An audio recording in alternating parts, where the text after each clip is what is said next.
Oh, what a day! What a lovely day!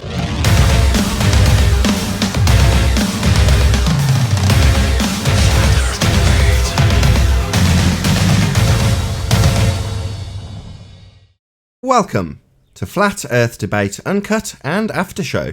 I'm your host, Nathan Oakley, and if you are new to this channel, or you've not done so already, then be sure to subscribe, hit the bell notification icon and join button if you'd like to become a Nathan Oakley 1980 channel member and keep up to date with the Flat Earth Debate.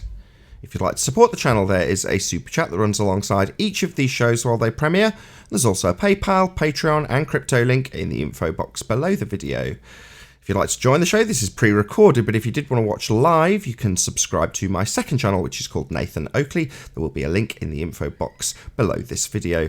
For the foreseeable future, these shows will go out live daily at the usual time of 2 PM UK on my second channel, so subscribe today to Nathan Oakley channel to keep up to date with the live Flat Earth Debate. I'm going to do a quick shout out to all of my patrons before we move on to anybody who's hanging around in either Discord or G+, so a massive shout out of appreciation to my patrons: Abraham Mohammed, Adam, Adrian Quintana, Alistair Main, Blue Ridge Ranger, Burn Fat Till My Stomach Is As Flat As The Earth, Chow Yun Cat, Dank, Dave Rakia Gafford, David Robinson, David Wayne Foster, Daz Studio 68, Edwin Johnson, Owen Jennisons, Felix Hung, Fireball X, God Rockin, Henrik 86, Joshua Balsimo, Kirsten Smith, Liam Nedrick, Life is Short, Maria Neelands, Matt, Missouri Bear, Nagara, Nathan Thompson, Naibai, Qatar Craig, Renee, Rob H, Sally Ballis, Silver Umbrella, Skeptic 936, Texas Mike, TheFlatEarthChannel.com, The Real Gabster, Tina Baker, Tom Herkins, Unbelievable Productions and Windrider. So a massive shout out of thanks and appreciation to all of you for supporting me on Patreon.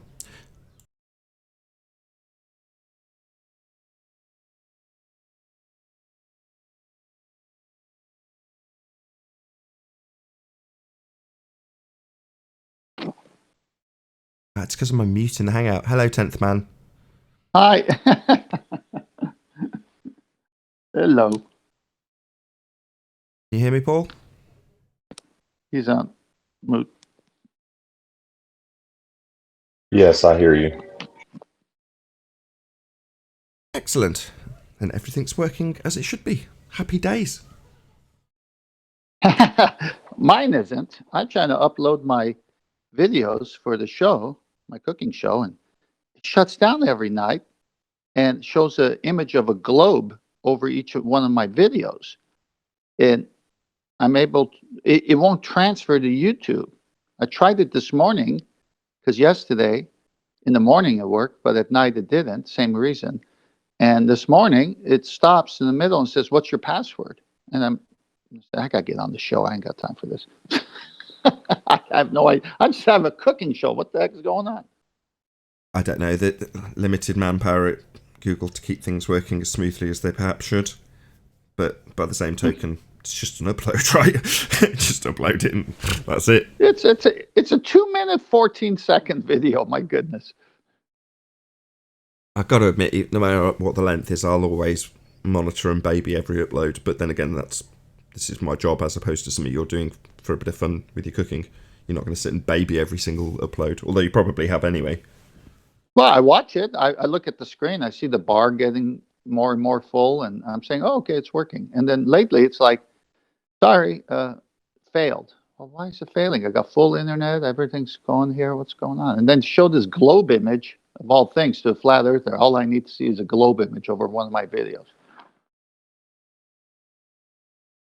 Who knows? That pissed me off. That pissed me off right there. I don't think it's anything nefarious. I think it's just standard No, stuff. I know. I'm just having fun with it. Why can't you show some other image? Yeah, equal rights to maps, right? Can't you show some other models some love? Maybe the Hindu model or something? Why a globe? Yeah, show me a turtle. Exactly. Show me a turtle with a little land stacked up on top of it and turtles all the way down. For QE, we request an ice wall. Don't encourage him. love it. I It's said, fun. I dropped him a comment. I can't remember which show we were both watching, but might have even been this show, i.e. yesterday's Uncut and After show. But he's in the chat. And I said, evolution's been proven. They had a meeting about it on the ice wall.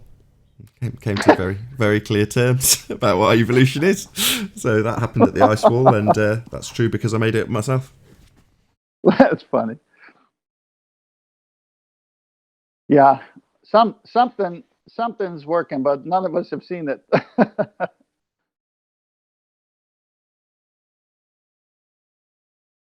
It's a battle I can't be bothered with, to be honest.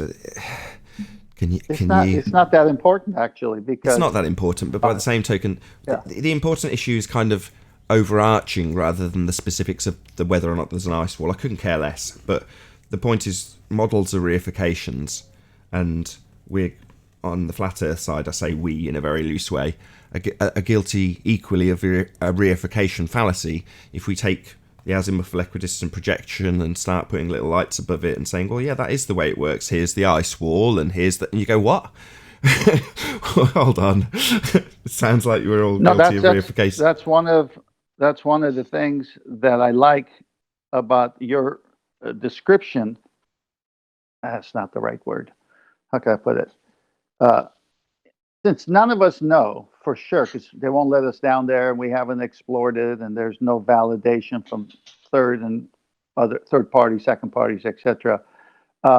We can only make a model, which is again what the Globers do, and then we can reify the model. But someone's going to say, "Well, how do you know it's that?" We say, "Well, I don't know, but I think this is my best guess." Well, it's okay to say it's your best guess, but you can't say you know. So if we're going to talk about what we know, then none of us know, because none of us have been down there to explore it enough to know if it is an ice wall or a mountain range or something else. We just know the water is not falling off an edge of anything. That's all we know. It's part of a big game, as far as I can tell. So force flat earthers to have their own reified model with very severe failings and limitations, and then force them to represent that as an alternative explanation, so that you can have a false dichotomy presented to anybody who challenges the current model. So if anybody comes along and says, right, the globe model's wrong, the first question across the challenger in terms of the globe believers position would be to say, what's your explanation? How do you explain this? Now, it was only late in the game that I figured out that I don't have to actually provide anything to anybody ever to demolish their argument. Based on the heliocentric rhetoric, it wouldn't work for A, B, and C reasons. Well, what would be the explanation for that particular part of the model? I don't know. I haven't got a clue. No idea. But I know it's not working the way the heliocentric model says. And here's why. Yeah, like the gas pressure, impossible without containment. Well, it's very simple. I don't have to prove it in the sense of a dome or anything. I just know gas pressure needs containment. It's a violation of natural law if it doesn't work that way. Now, you are claiming we're next to the vacuum of space without any kind of membrane or containment. And please demonstrate that in the real world. Well, I can't. Well, what's yours then? How do you explain yours? I go, the antecedent for gas pressure is something walls to push against. So there has to be containment. But you don't even have to go that far. You can. When people used to chat, I used to have fun with it, to the point where I'd get them declaring with great venom and anger what my position should be. And I'm like, I have to give you my position. Well, are you saying there's no, I'm not saying there's anything. I haven't got a clue. I don't know what sky is. I haven't got a clue. However, I know it's not a vacuum. Bye goes your religion of a sky vacuum called outer space. And that's really all that's critical. That's the current religion. I'm not going to be the arbiter of the new religion. I'm not a flat earth evangelist. I'm not out to convert people. I'll leave that to Spurs. Oh, please don't. Well, like for example, models. You got, let's say, a 66 Mustang. All right. And they decide they're going to make a little plastic model of it. Well, you have the real thing, and then they do it to scale, and it says it on the box. Now, I've never seen an actual enterprise spaceship that's warp speed and everything else that they make the Star Trek Enterprise. That's in someone's imagination. At least with a 66 Mustang and the plastic version of it to scale for a kid to build is based on the reality. You follow what I'm saying? Yeah, my firstborn's named after a 67 Mustang Fastback GT500 Shelby. Eleanor. Okay, there. So you're well into it then. Yeah, Eleanor. so it's like That's like the name you of that said, car. you don't have to come up with an answer. You just know what it's not. Right. Yeah, you don't have to provide a just so story in the face of someone else's just so story you're taking to pieces. If someone's coming up with a lie, for whatever reason, if you phrase it this way, it's intentional. If somebody's lying and you pick apart their lie and they say, well, what's your explanation? You go, I don't bloody know. Oh, well, I wasn't even there. Who cares what my explanation is? I know that you're lying, and here's how. But this weak position that people are put into when it comes to a model of the world is to say that suddenly the person who challenges the current religious belief about the world being a spinning sphere has to come up with an alternative, fully working model to rebut any claim that is the current rhetoric. It's like, no, you don't. There's no necessity to do any of that. Reminds me of Job 38 and 39 when I read that on your show last year, where God is talking to Job and say, here, be a man and listen to what I'm going to say to you. Where were you when and God goes through all of his creation acts, and Job is humbled at the end. He says, I'm nothing. So I know I'm a being, and I know I came from being. I know I can't come from non-being because I can't be greater, meaning I'm the cause, the effect, not the cause, but the effect, than the cause. I can't be greater than the cause. So non-being doesn't produce being. And so it's very simple for me to know there is a creator just because of creation. There's a building, someone made it. There's life before it. It's pretty simple. Adam. Afternoon, guys. You all okay? Very well. So very well. Adam, how you been, Adam? Oh, having fun, mate. Having fun. You're working, aren't you? Wonderful. You're working, Adam. Yeah. Afternoon off now, Nate. So I thought I'd just come back and have a little join the debates. Well, it's chill out. Pleasure to have you, given how limited I know your time currently is, given the current situation. Yeah, it's bonkers, mate. But yeah, Thursday afternoon off. I've shut the shop and it's like a summer's day, in it. It's very weird. Oh, it's beautiful. Well, I don't know. You say it's weird. Not really. I still go out and do exactly the same things I always do. So I've gone out today and we've played with the windmill outside and we've watered the sunflowers and we've played on the grass and a few people have given us some strange looks, admittedly. I don't care. So what? Give me strange looks. Right. So. Yeah, well, I'm doing the same as usual as well. Yeah, well, it's business as usual for you. You're one of the few. Yeah. It's very odd. Very, very odd. Well, It's a tale of two worlds, Adam, as far as I can tell. 2 minutes. Tale of two worlds. You go out into places that don't require any necessary involvement. How can I phrase this?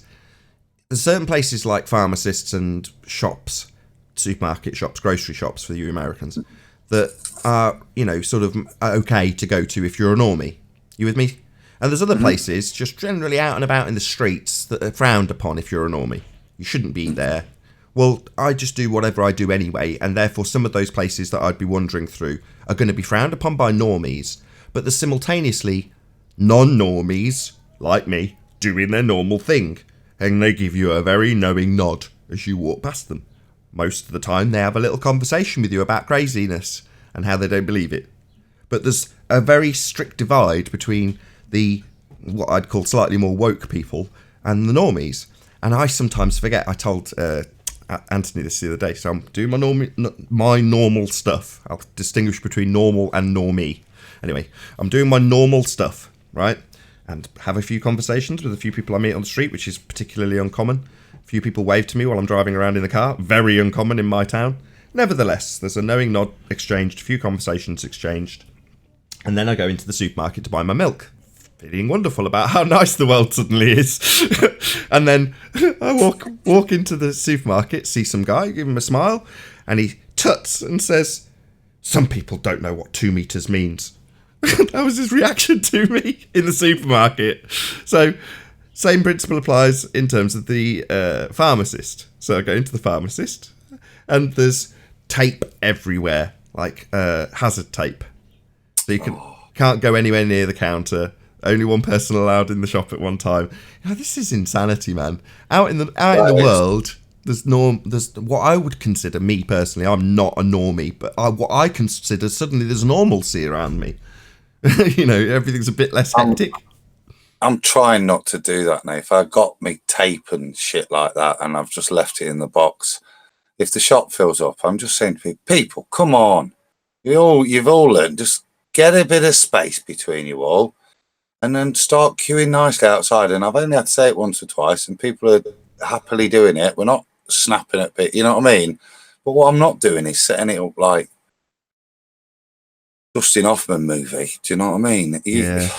We can't function like we can't function like that. Do you know what I mean?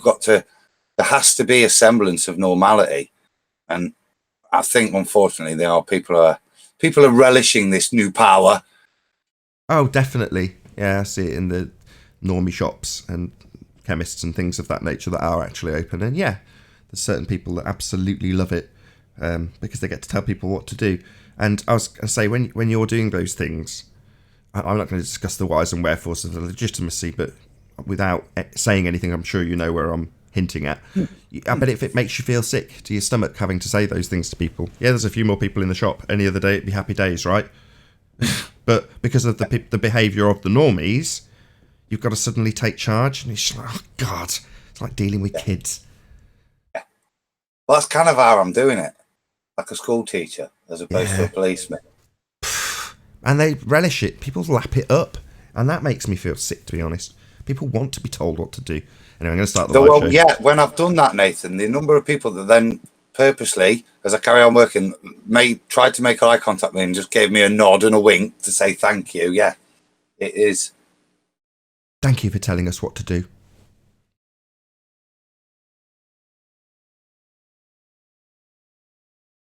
Oh, what a day! What a lovely day!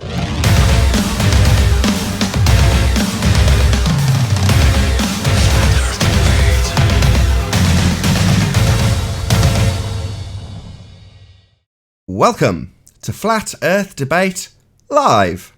I'm your host Nathan Oakley, and if you are new to this channel, or you've not done so already, then be sure to subscribe and hit the bell notification icon to keep up to date with the Flat Earth Debate. If you'd like to support the channel, there is a super chat that runs alongside each of these shows while they are live. There's also a PayPal, Patreon and crypto link in the info box below the video. Most importantly, if you'd like to join the discussion, simply mute the page you are currently watching, then click the link in the info box below this video to join the panel and express your views on the nature of Earth. If you do join, please don't swear. If you do, you'll be ejected, and if you are, please don't try to rejoin the stream using sock accounts.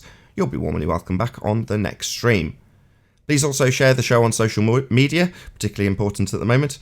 Sharing the show obviously increases the live audience, but this in turn increases the chances of a more diverse panel, so please share the show. And one last time, if you're new to the channel or you've not done so already, then be sure to subscribe and hit the bell notification icon to keep up to date with the Flat Earth Debate. Now, we are joined by the Adam Meakin, 10th Man, Arwin, Righteous Force, Paul Hall, Chocolate Sane, and a whole bunch of people in Discord. So welcome one and all. Hey. Afternoon, everyone. Good morning. What's going on? Hello. Any signs of a physical Earth curve edge, formerly known as a geometric horizon? Black Swan. Not since 2019. Yeah, physical Earth curve obstruction, so 2019.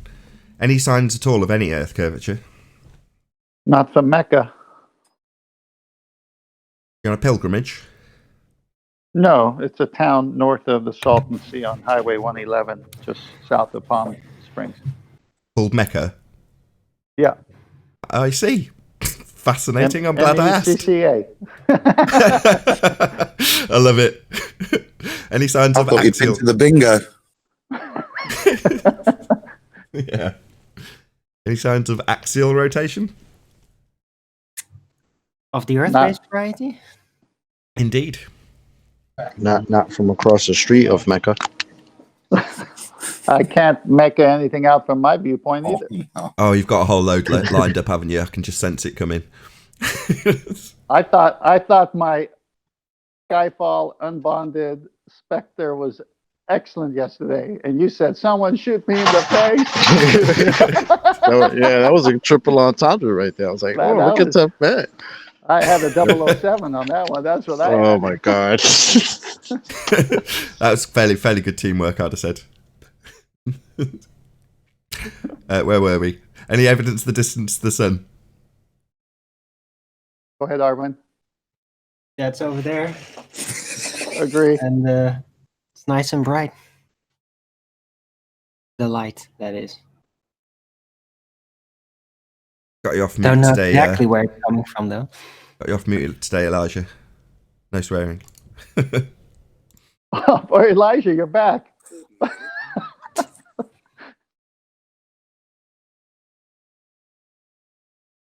One more off mute, and then I'll ask the next housekeeping question. Any evidence of a self-perpetuating molten iron core at the centre of a presupposed spherical Earth?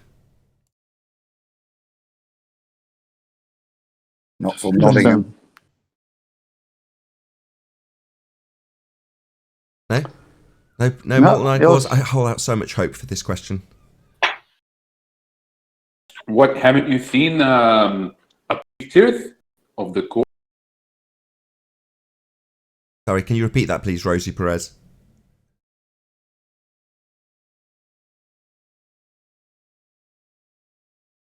Have you not seen the pictures of the core? You're breaking up, I'm afraid. It's ruining the joke. Have I not Can seen you the hear pictures? me now? I'll fill in the gaps. Have I not seen the pictures in the textbooks that they present to school children? I have, surprisingly, quite a few times. We're supposed to reify them pictures. So you don't believe the pictures then?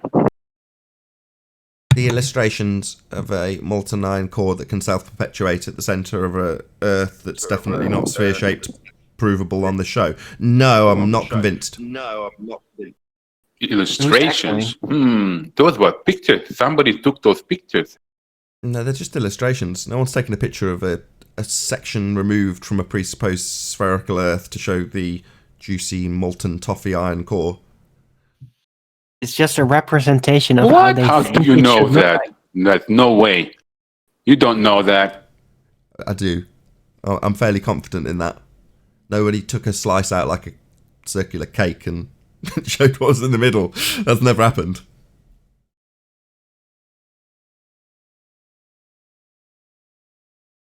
Darn it. Go on, Owen. Did you have something to add? No, it's just that it need an illustration. It's just what they imagine it should be like. That's it. I can't be bothered to regale the audience with the story of Thea. We'll move on. Any scientific evidence of gravity?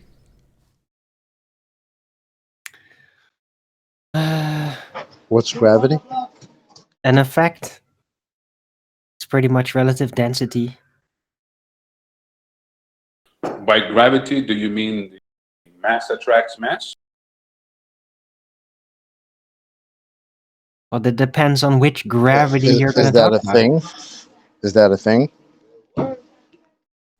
No, I don't think that's a thing. Oh, okay. Adam, are you Just there? checking. Adam, are you around? Yes, sir. What's an atom? It's a way of describing the way we conceptualize the smallest unit of a particular element. What about the orbits that are described pre... I don't know what level it is that they start... taking- GCSE, Is it GCSE level that they start telling you about the elliptical motions of So these? so that's a conceptualization. Another Okay, conceptual- somebody's echoing pretty badly Yeah, somebody. in Discord, I think.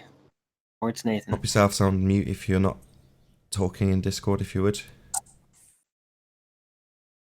Yeah, so the orbitals are a conceptualization, once again, just to help you imagine it. But in reality, it's a bit like light. So it's a probability function as to where the electron is. So in truth, they're neither, orbitals or anything. They're just quantum events, really, I suppose. And when you say you got there quicker than I was hoping, to be honest, I was going to Right. qualify that you were talking about physical matter when you're describing these things, and then you cross-reference it with light behaving in the same way.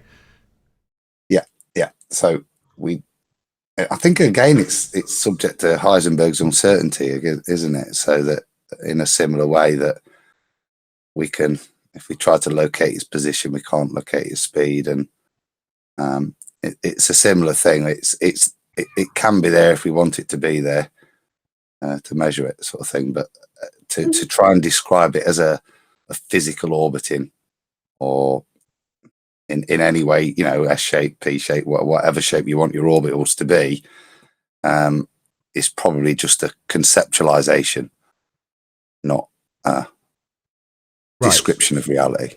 Yeah, being able to draw it in a circle like it's moving around in a circle when it's actually a more probability-based conceptualization of where something potentially could be, as opposed to something moving around in a circle, correct? Yeah. Even to the point that initially it's circles, and then you realise it's figure of eights, and then other shapes and other stuff as well. So yeah, it's all simplified for conceptualization as opposed to description of reality. If that makes sense. Okay. I've got a point to all Can this. I ask a question? You can. I've got a Adam? point to all this, but go ahead, Darwin. Right. So could you perhaps, instead of imagining a atom with a electron supposedly orbiting, the core, the proton, neutron, whatever, orbiting it, instead of just thinking of it, okay, distribution probabilities, maybe it could just be considered a field, that it's not really a unit, it's just there as a field surrounding it at all times.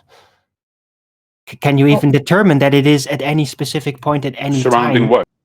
Just because you can potentially detect it when the knowing part kind of ruins the process. No, it doesn't ruin it. No. The knowing part gives it physicality. That's where I was going with No, this. but it ruins its natural state. It's like a field until you start to check out where something about it specifically is, and then it kind of Actualizes. retracts and starts to show itself more Yeah, atomic-wise. you've completely stolen my thunder. You've completely stolen. Yeah, it actualizes upon having. What's going to get the words wrong now, aren't I? A knowledge. There you go. Got there in the end. Knowledge, an understanding. But it's almost like it atomifies. Well, it starts to show itself more like an atom. I don't want you to. Like thing. Alvin, you're wandering off into the realms of speculation, and I want to talk to Adam about this. What I would say, Owen, is look, we have cause and effect, which is fine. I think what you're trying to then get into is the how that cause and effect relationship, which we can draw, and there's plenty of empirical evidence for it, particularly in relation to chemistry. We can draw the cause and effect relationship. If you're wanting to know the exact detail of how it's working at the atomic level, then yeah, I think what we have is models which work and fit with the data, which to all intensive purposes, particularly in chemistry, are practically reality. You know what I mean? In terms of how we use the chemicals. But if you're wanting to say what does it actually look like, then I have to put my hand up and say I don't know. Right, there we go. There we got there in the end, and you've brought it back on track. Perfect. So it's very easy to show something that has actualized, something with physical properties. I've got a chair in front of me. It's very easy to show you something physical. Same goes for light. In terms of the double slit experiment, you can show the interaction between either the plate with the silver oxide or whatever it is, or the photographic sensor. Same principle applies. You can show an interaction. Something has interacted. Now, that's on a level that you can extrapolate after actualization. But right through the scale, from the smallest to the biggest, when you're talking about physical stuff or light, they all behave pretty much in the same way. Right, Adam? Yeah. I disagree, though. I just got a point. Oh, in fuck's sake. Not now, Legolas. Go on, Arwin. Right. So, yeah, I kind of disagree that the correlation so far between double slit, or was it rather quantum eraser, wave pattern type? No, it is double slit. Wave time patterns coming from material, including the buckyballs, and light, that they're just nothing alike. Nothing alike. There is some kind of wavy pattern, but it just does not correlate properly. It's not the same thing. So I denounce the correlation. That's not where I was going. That's not where I was going at all. It's where I was going. Oh, thanks. You carry on, Arwin. I'm done. Continue. No, go ahead, Arwin. You've got a plan in mind. You've got a route, a destination in mind. Carry on, mate. That was great. Yeah. He's the one that started it, Arwin. That's the whole thing. There's a point to all of this. In terms of the actualization of matter, regardless of what it is, doesn't matter if we're talking about physical stuff, and you can qualify this with your example, if you will, Arwin, if you want me to weasel it in there, by scaling up stuff that's larger than light when you're doing the double slit experiment. But that wasn't necessarily what I was talking about. I'm just talking about in terms of general behaviour of anything you look at. When you get down to a certain level, it's behaving in the same way that has been told to us in a fashion that isn't necessarily true. Now, there's a ham-handed comparison being made by people like Wright the Hand, and credit where credit's due, he has got half a point, because we're indoctrinated with oversimplified terms when it comes to how matter and how light behaves. Now, they're separated out in the textbooks, and in reality, it's behaving in the same way when you get down to a certain level. Now, does that mean that light doesn't exist or that matter's not real? Well, no, you can absolutely experience both, and do. That's pretty dependent on our experience of life, right? However, it doesn't change the fact that the way they're behaving at the quantum level, have I got the right terminology? I don't think it's wrong, Adam. Yeah. It's basically the same. So that's when you talk about buckyballs. So that's the bit that blew my mind, Arwin, is when you get into macromolecules like that and larger, that you're still able to get this pattern formed. And that, to me, it indicates that there is a similar behavior at a more basic level than the atomic level that we look at, how atoms resonate, how they're brought into existence. There has to be a link between the way light behaves and the way atoms are behaving, and all of it is outside of our observation. It's maybe, but again, you now stated, I completely disagree that there are similarities in that specific sense, that they both show the wave patterns. They don't. I'd have thought you'd have liked that, because it lends towards a rendered universe. Hold on, Owen. So, what do you mean they don't behave the same? They're just both the same. They're just diffraction patterns. What do you mean they're not? No, but they're not just diffraction patterns. They're not similar patterns. There's diffraction patterns, there's diffraction patterns, and these are absolutely nothing alike. There's no more than 3 sizable peaks coming out of the buckyball wave pattern. With light, it's multiple times more, and it doesn't get any more than that. So it just because it has 3 spikes doesn't mean it's an interference pattern like that. It's not the same thing. Sorry. It is. No, it's not. Yes. You can absolutely have different patterns depending on what wavelength of light. That's how they derive wavelength in the first instance. It doesn't matter how many orders you generate. The orders are based on some of the physicality. So there will be limitations when you're using larger molecules in terms of the number of orders, i.e. how many peaks and troughs you generate.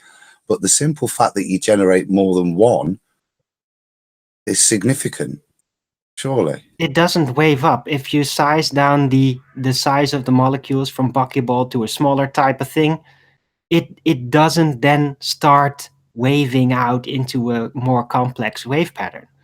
It doesn't. So what? Light does that. That's Excuse me, light what is is the a only thing that buckyball? does it like that. Buckyball's just a slightly larger particle. It's not. No, It's still no, it's tiny. a much larger particle. Yeah, okay, it's much. Yeah, but when you say that to an audience, they then suddenly start picturing something the size of a bloody tennis ball. We're talking about tiny stuff, but in terms of its physical size, orders of magnitude bigger than they've done in previous experiments. Definitely physicality is being fired through these two slits. Now, that it is a diffraction pattern, because if it wasn't, you'd just have two lines. It goes through one slit, hits behind the one slit, goes through the other slit, hits behind the other slit. Just that's what you have if you've got no diffraction, i.e. no interference. The fact that you've got anything beyond that is a diffraction pattern, Arwin.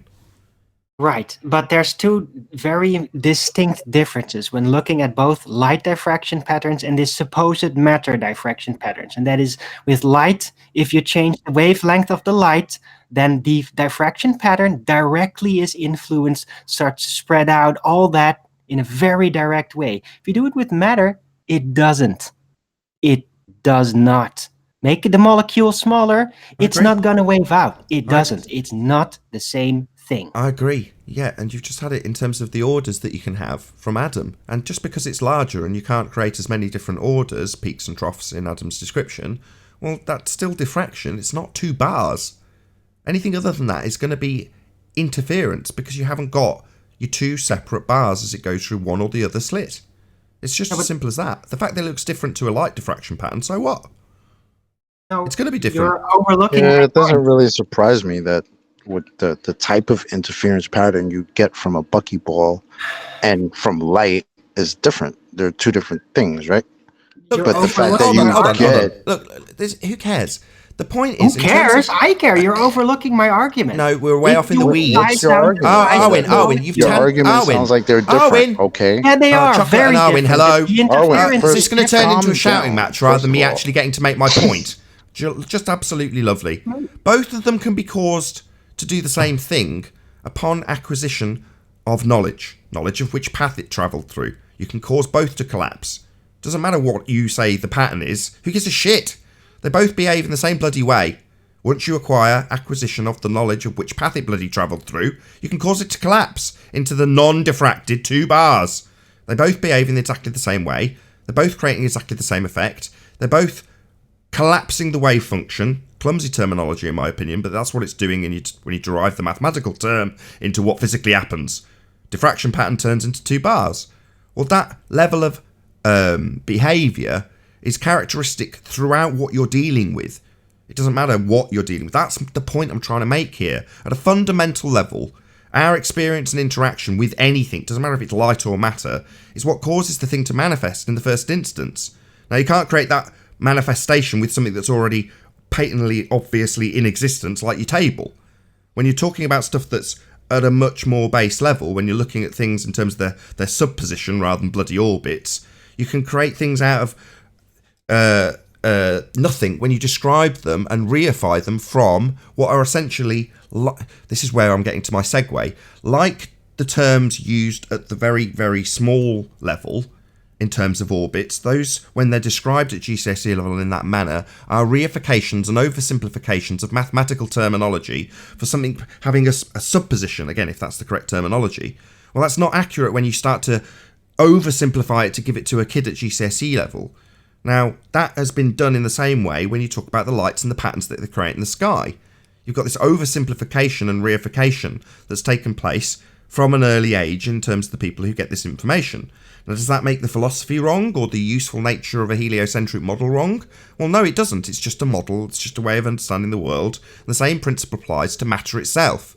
But there are certain people amongst us at the moment, Arwin, you're not one of them, who deny the existence of certain physical parts of our existence because of the nature of the way that light specifically behaves. When I'm trying to get to the point that most things behave in the same way at the quantum level. It's not just light. And the physicality that we experience has got the same rules applied to basically everything, not just light. Now, Adam made that connection early on, which is useful, but I was trying to lead up to that point and then move on with the housekeeping when I've got it back onto the heliocentric bullshit that's been reified in the same way, oversimplified in the same way, and then given to our kids as a way of understanding a much more complicated philosophy early on, and that results in them reifying it into the way they think the world actually works. Now, that's been too much information in one little spiel because of your segue. You want to take it off on a completely different path in terms of what is or isn't the diffraction pattern of buckyballs versus light, which isn't really my point I'm trying to make here. I agree. Although, look, you're literally just pointing out the dangers of overgeneralization, oversimplification, you know. But then, as an argument, that's completely right. And it's right, it's correct on a bigger scale. But at the same time, you just say, look, when it becomes very, very small, light and matter is just on a quantum level the same thing. Well, guess what? That's an overgeneralization. No, I realise But that. it's That's not why I really want to relevant to the thank you, situation Owen. right That's now. so helpful. That's so helpful, Owen. Same thing. Owen, when we've got Adam on the panel getting bored, why not take up the entire mic time? Yeah, I can't term these things as well as Adam, and neither can you. Sorry. Let's just move on. I'm sorry. I don't need to move on. I just need you to leave Adam to actually answer some of these questions rather than giving us your speculation and concerns Right. about things that I just want Adam to have a nice conversation about. But thank you. Sorry, it was nice Adam. to chew up I'm the last on 5 mute. minutes with that. Well, no, you raised a good point. The point I wanted, well, what you said really there was, we're not saying they're the same. We're saying they're exhibiting similar behaviors. And in the case of these molecules, they're actually exhibiting a wave function, something that we do attribute physicality to, that we can't wave away with the magic of light. We're saying that fundamentally, they are exhibiting this behavior. Now, I don't fully understand it, but I did do a little reading into it. And like I said, they are doing larger and larger molecules, and there appears to be a formula, for want of a better word, where the size of the molecule, basically, Nathan said, we're not firing tennis balls here. Well, actually, I think theoretically what they're saying is if you can slow a tennis ball, something that size, you could actually demonstrate an interference pattern even with that. Now, the function of the formula is related to wavelength and speed. So in theory, if you could get the ball traveling slow enough, it would exhibit a wavelength, i.e. a probability distribution, as if you could get it moving slow enough. But this is what's happening with the slightly larger molecules. Now, what they, instead of having the big, lovely wavelength of light, they have a much shallower wavelength, and there's a requirement for them to be traveling much, much slower for you then to be able to measure and see this interference pattern. But I think theoretically they say it's possible with anything if you could get it moving slow enough. Then the bigger it is, the slower it has to go to exhibit it. But isn't one of your yardsticks, isn't one of the yardsticks, I'm not going to pin this on you, slightly malformed? Because if you're taking wavelength as one of the yardsticks, then doesn't that mean that you've got something that you're assuming is going to happen with a likelihood at one end of the scale and another end of the scale, and then plugging that into your maths? Doesn't that just still give you a statistical outcome? Sorry. well, no, I suppose that's the point of interest, isn't it? Why is it got a wavelength? But that's what they're saying. If they fire them slow enough, it appears to be rendering. We don't get physicality, the instant physicality we assume. If you fire them, dead fast, then you just get physicality. But if they're saying based on the molecule itself at a certain wavelength, it will exhibit this behavior at a certain speed. That's my only it's not my field. Do you know what I mean? It's QE's. Sure. He knows this. It's him that sent me a load of the documents, and I was just trying to read a little bit further as to why. I say I don't fully understand why, but I think that's the thing that everything does. Theoretically, everything exhibits this because everything is. This is why I said Arwen would like it, because it is a fundamental that everything, to me, it says everything's a creation in the mind of God or in a rendering. All right. Well, I disagree. I think it is actually an overgeneralization. And I think that matter does not display the real similarity in its supposed interference pattern compared to light. It's just absolutely nothing Well, alike. what do you see that is then? That those results. See, you've seen the 3 peaks. It is a distribution pattern, but it is that's it. nothing like the light Oh. diffraction cascade effect. How would No, you- Arwen, Oh. you're going to embarrass yourself, Arwen. If it's a distribution pattern, it's not one hit behind one slit, one hit behind the other. That's game over for your argument. no, I'm talking about the wave, the supposed wave correlation. When The light does argument it, is, it definitely Arwen, looks the like a argument wave is that it pattern. loses its physical properties, right? I'd like to see a diffraction pattern based on matter that actually splits up like more than 5 separate. Why? The order? Who Because cares about then the it order? would prove that it can actually go beyond that. Right. So Who what cares? you've got to look at there is if you look at the maths about how that pattern is created, yet the size of the molecules will diminish the ability to get the larger orders of magnitude. So you'll get 1, 2, 3. But even with, and again, I'm not an expert here, but I know there's certain ways. This is the reason that the way in which the interference patterns are higher peaks in the middle and then they get smaller as you tail off is the way in which the interference is created. So the greater orders have a much more number of interferences occurring, which is why you've got smaller peaks. So when you use larger molecules, then you don't get the other orders because they're all smashing into each other. There's even less spaces, so the rate of distribution of the orders is reduced even more because of another factor you're putting in, unlike with light, which is the molecular size, not just the paths and the interferences through that way. That so have a look at that. I think Light explains size. why you don't get such a big grid. I'm sorry, Adam. There's a difference between interference pattern and interference, right? No, what I'm we're just talking. saying that you No. can scale down matter up until the point that it will actually look like the light pattern, even if it was low frequency. It's never gonna look like that ever. We just explain The spikes may go a little bit more to the side and more to the middle, depending on the molecule size.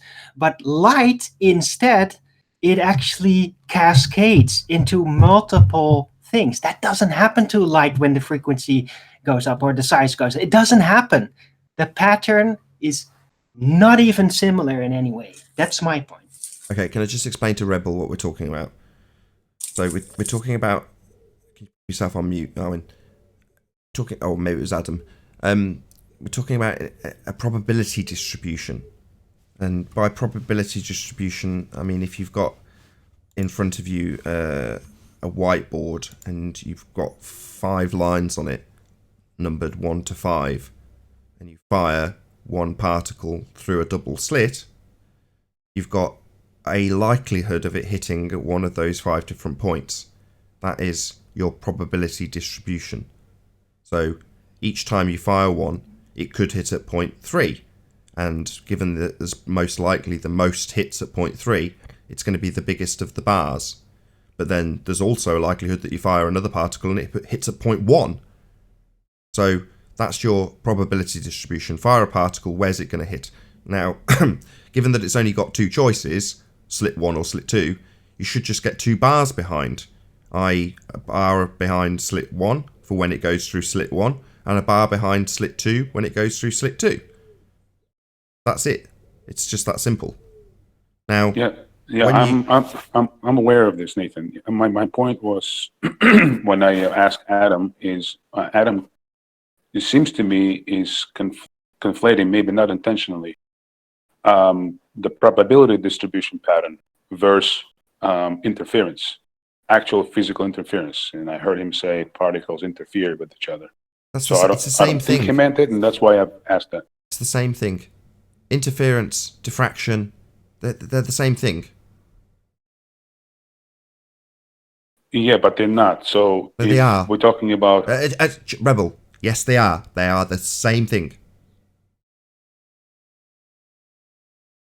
no. So please allow me to explain. Interference pattern may be construed as probability pattern, yes, but it doesn't mean that the physical matter interferes with itself, right?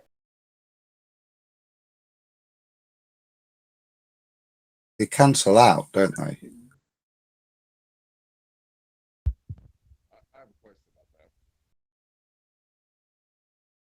I've lost you guys. I can't hear you. You want to repeat yourself, Adam? That it's a cancelling out, isn't it, within the wave? The way in which the interference patterns are occurring within the probability distribution. So when we see the bands, they're the bits that are hitting. The bits that aren't hitting are cancelling each other out in the wave, like you would imagine in a wave pool, ripple like that. Yeah, but that's a thing. Nothing really cancels each other, right? It's a probability distribution. Exactly. We don't necessarily say that's the a wave thing pattern. when something like a buckyball.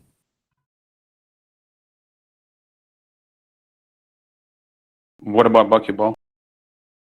Well, they then demonstrate an interference pattern the same. Yeah, the probability distribution pattern is what we observe. That doesn't mean there is interference of actual matter.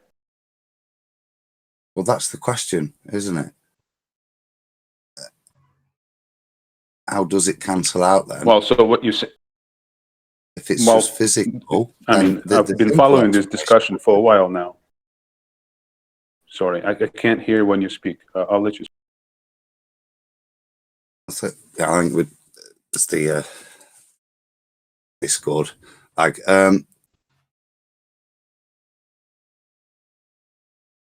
you go on, because I'm trying to understand what you're saying. So yeah, and maybe it's just the semantics, but I was trying to understand when we talk about probability distribution, we're talking about a likelihood of a particle or whatever that is manifesting itself on the plate at the certain positions. That doesn't mean that the matter actually, in the course of its travel between the slit and the plate, interfered with anything. That doesn't follow at all, correct? Sounds correct to me.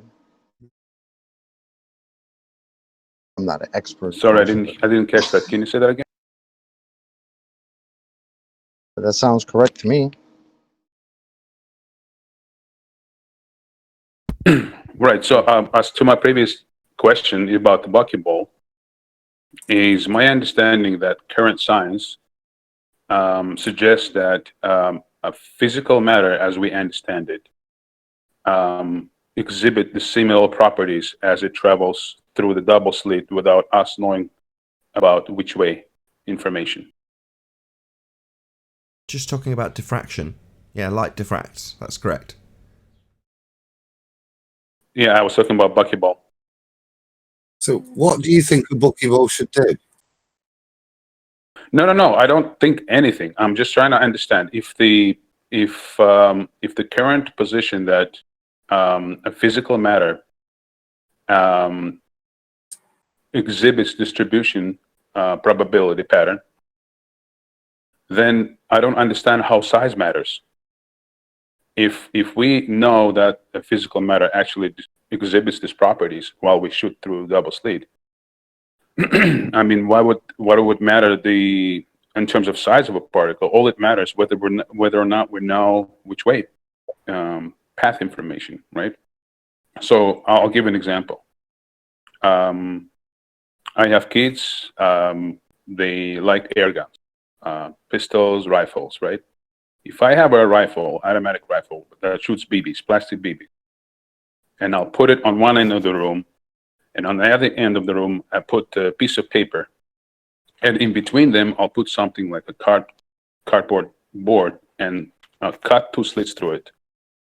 And I'll have that automatic rifle shoot automatically, 1,000 BBs in the course of 2 minutes. And while it's doing that, I'll cover the entire path, or I'll actually do it better. I'll close the room so nobody sees which way the BB actually went through, which slit in the carton box. Once the test is done, I'll open the room, I'll come in. What will I see at the other end of the paper?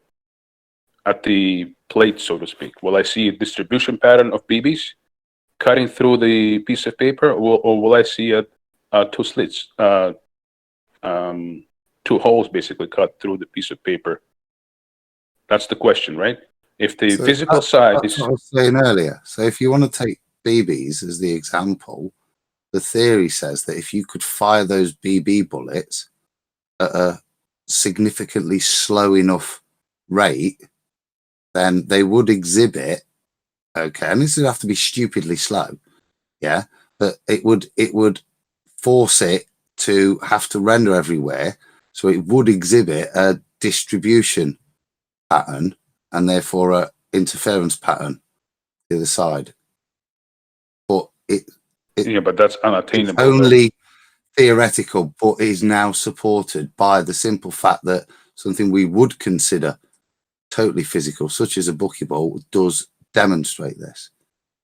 Because it's so small, we can still fire it at a speed that works with what they're saying. So it goes at a sufficient speed and it does demonstrate a wavelength in terms of a probability distribution.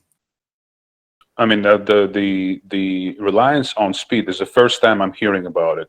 Like, I've never heard, and I followed the quantum stuff for a while now.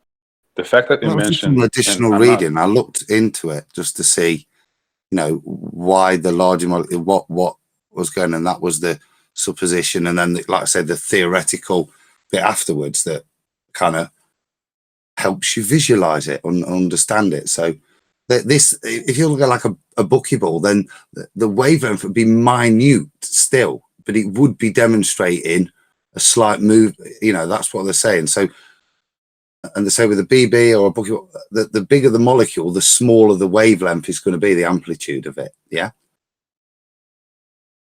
I don't understand how a wavelength correlates to matter. I'll find the link, because it was something I read a while back, and honestly, it's not my field, so I'm struggling to explain it, but that's my understanding of what the theory is, if you know what I mean. It's not my claim. I'm just trying to No, I understand. I'm just like you. I'm trying to understand this. I don't understand how the wavelength correlates to matter, like a piece of rock and wavelength. I don't know how the two correlate. How the two correlate. What does the two have? The interesting thing, isn't it? That's the point of interest, that a buckyball is demonstrating this. Why?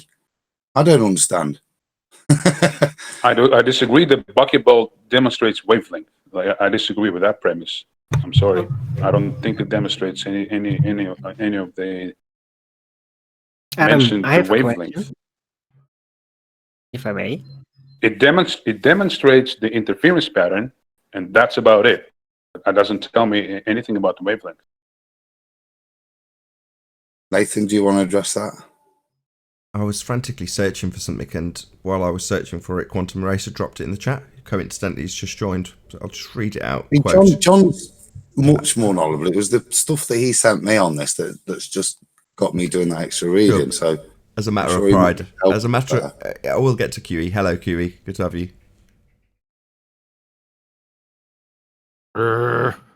Thank you for the link. Just for the benefit of the audience and for Rebel. Quote: "No one has ever been able to define the difference between interference and diffraction satisfactorily. It is just a question of usage, and there is no specific important physical difference between them." Richard Feynman, Nobel Prize in Physics. I've posted the link in Discord for you. I'm gonna do my best. This isn't a case of a disagree and agree situation. We're not talking about our favorite running backs or our favorite colors. You get an interference. Where do they get the wavelength from? I hope Anon's listening. How did they get the wavelength of light? How did they do it? We discussed the orders, but we didn't specifically link it. I don't know if you were listening in earlier. So Adam was explaining to Arwin that the orders that you would get out of the physically larger stuff being fired would be more limited by its physical size, but that the orders are where you derive the wavelength from. Right. Interference patterns are interference patterns. They come in all shapes and colors. Doesn't make them non-interference patterns. Right? That's why I was saying, who cares? Diffraction's diffraction. Yep. Well, that's where I come in and say, is one interference the diffraction is same not as the same probability as- distribution then? I'm not following. Sorry, guys. Yeah, diffraction. In exactly the same way as he's saying, it's just a question of usage. Richard Feynman. Thank you very much, Richard. Give you a big hug if you were here. Right. Peace be upon him. Peace be upon him. So it's just a question of usage. Yeah, in this context, yeah, absolutely, we're talking about probability distribution. But then when you're talking about science, it's hyper-specific when you're tying down what the term you're using actually means. So in this instance, when we're talking about diffraction, we're talking about probability distribution, rigorously defined within the parameters of the double slit experiment.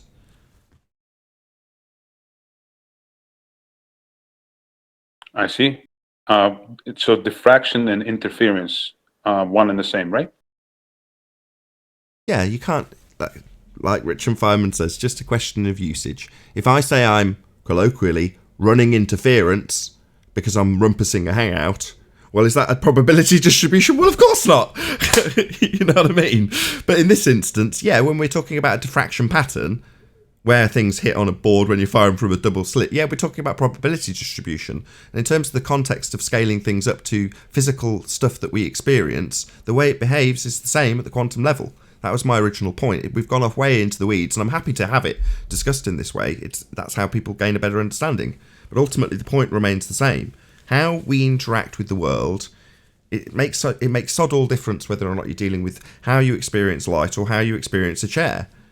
At a given level, it's all behaving in the same way. How it comes into existence is the same for all of it. Okay, I think I understand what you. Yeah, because somehow the rules apply to big my things only- and small things, right?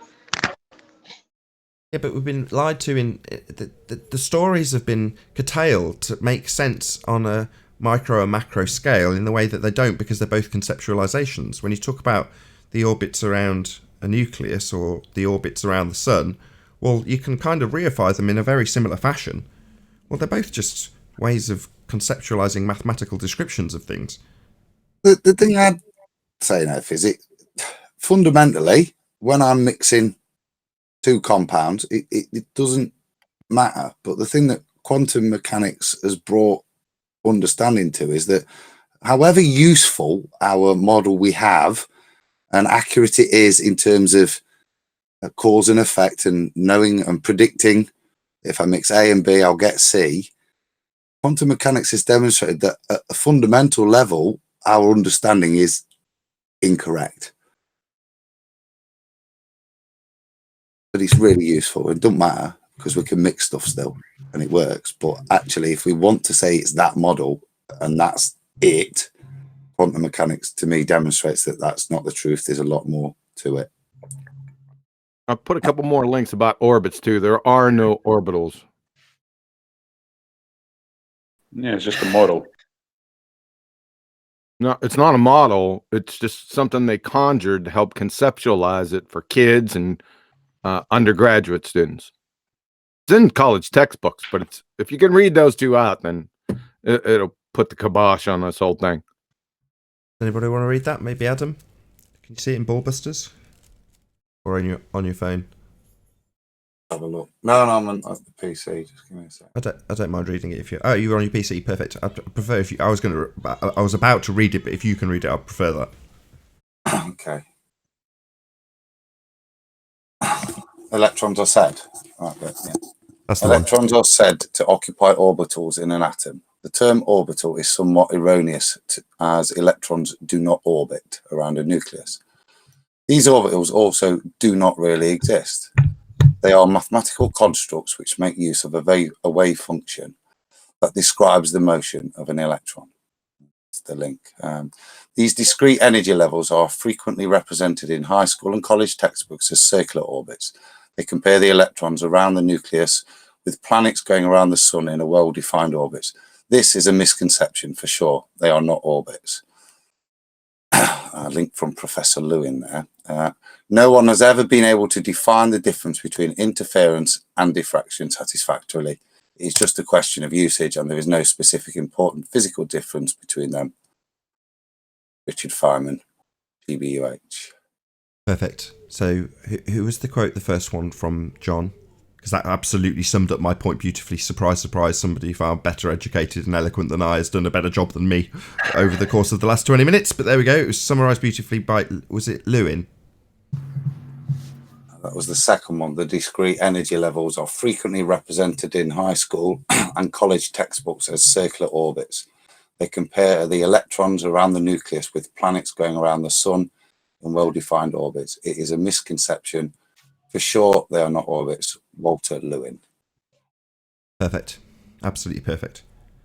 Right, on to the next housekeeping question.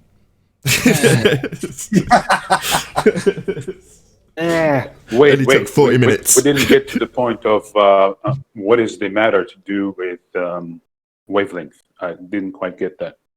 So it's the same. That was my other point. Exactly. So, Adam, if you can repeat that bit where it talks about the probability, I think it uses wavelength as the term, or probability distribution, one or the other. Was that from the first quote? Electrons are said to occupy orbitals in an atom. The term orbital is somewhat erroneous as electrons do not orbit around a nucleus. These orbitals do not really exist. They are a mathematical construct which makes use of a wave function that describes the motion of an electron. That's mhhg.com physics chemistry. So when we talk about, sorry, I thought you were done. When we talk about buckyball, where do we derive wavelength? And how do we derive that? Well, you're taking it to the next step. You're taking it to the step where you're taking that thing that's only being described and compared to orbits. But the point here is that when you're describing that, you've still got that wave function, i.e. probability distribution, where it's actually being described as an orbit.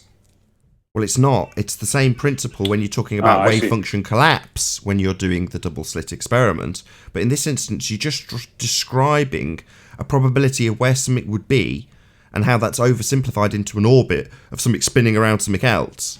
Well, it's not. It's a probability distribution. I'm just not very eloquent at describing this stuff, which is why I was hoping for a bit of handholding from Adam. You are describing it lovely. I mean, I suppose if you want to conceptualize it a bit more, the way to do it is like fields around where the electron is, I suppose, quantumly occupying every point at every point in time, but never being at any one place. Sounds familiar. Exactly. I think I suggested that. Well, that's the point of it, describing it as a probability function. This is quantum mechanics, Arwin. It's not your idea. That's the purpose of describing it like that mathematically, because it's the only way, if you do want to take hold of it, to use it in another way where you need to define it, then that's the only way of doing so. But it isn't there like that. Well, he asked how they got the wavelength, right? He asked where they got the wavelength. Diffraction grating.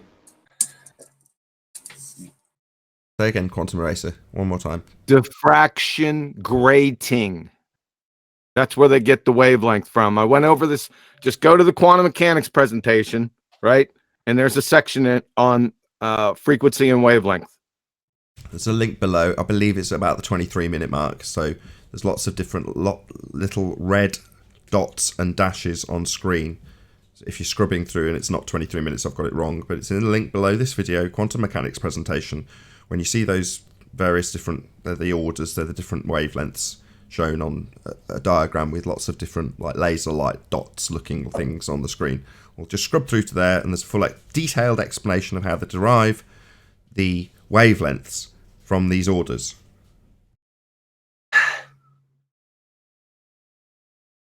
Just all sounds like models. Really. It's not models. It's not models. Crying out loud. They're mathematical descriptions for things that you actually see. In this instance, your peaks and troughs, you're hitting point 1, 2, 3, 4, or 5 as opposed to your 2 bars.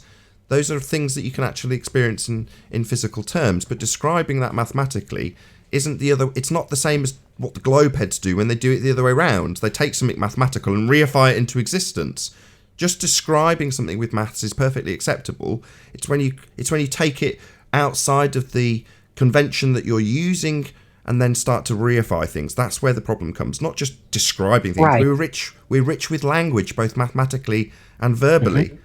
But that description is fine so long as you don't take it beyond that convention.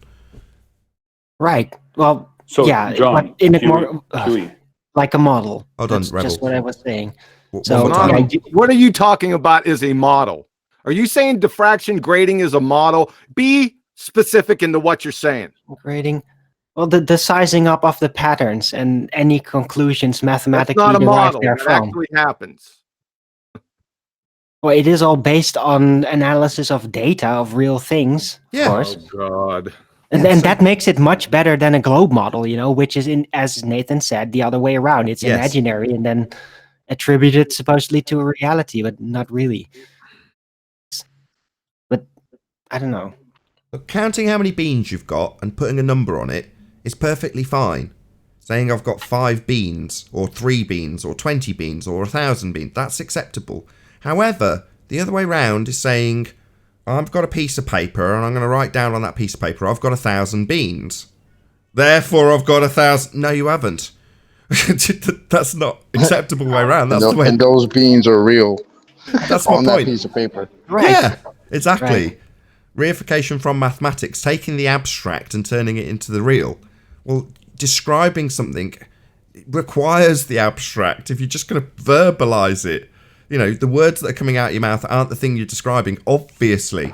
But that's just communication. We're rich with language, and some of that language is mathematical. Nathan, I've been listening, and you had to bring up beans, but beans can't be reified, but they can be refried. I fucking knew it. I knew I knew it it. was coming too. You said Seize him. The king of pawns returned. I knew the refried was coming. Oh my god. Get away from me, Tim. Social distancing. Right, I think on that Social note, as we all distancing, man. tie 10th man to a stake, I'll say if you are watching this on the Nathan Oakley 1980 premiering stream, then stay tuned as there will be an after show to follow. Unfortunately, if you're watching this live on the Nathan Oakley channel, this is where I bid you farewell.